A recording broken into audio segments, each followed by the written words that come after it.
Le ministre des Infrastructures et de l'Équipement, Hassan Mohamed Ibrahim, a procédé ce matin à une visite d'inspection de l'état d'avancement du projet de construction, d'installation et d'accostage du quai qui va accueillir prochainement le second ferry baptisé Mohamed Ali Gadile. C'était ce matin donc à l'escale de Djibouti.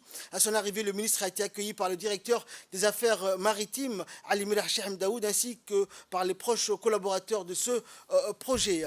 Durant la visite d'inspection des travaux, le ministre Hassan Mohamed a reçu les explications nécessaires sur l'état d'avancement du projet qui est en phase de finition. Les responsables de construction, d'installation, d'accostage de quai ont expliqué que tous les bateaux qui ont été mobilisés sur un rayon de 20 000 m² pour contribuer à la réalisation de ce projet sur les deux sites. À ce stade, 65% des travaux ont été réalisés, ont-ils souligné.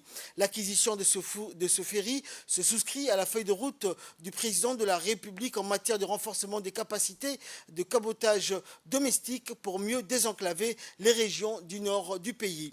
Rappelons que dans le cadre de la coopération djibouto-japonaise, le ministère des Infrastructures et de l'Équipement a bénéficié d'un deuxième ferry baptisé Mohamed Ali Gadile. Ce ferry naviguera toute l'année sans entrave météorologique, même en période de Khamsin.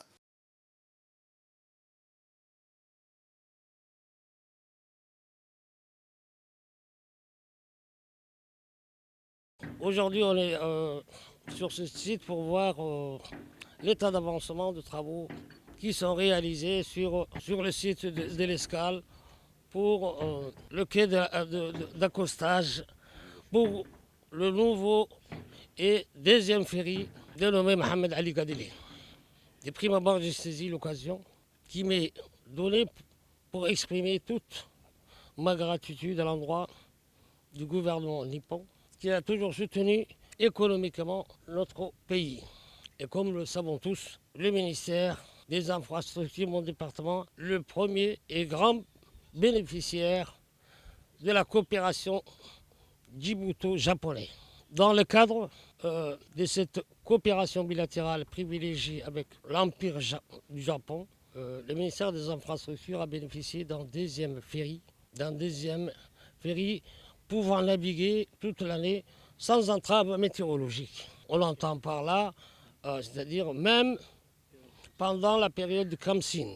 Le Japon a bien voulu nous financer les infrastructures appropriées où nous nous trouvons actuellement.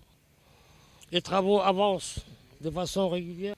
Il s'avère que la fin de travaux de ces chantiers est fixée à la fin de l'année selon le contractant japonais.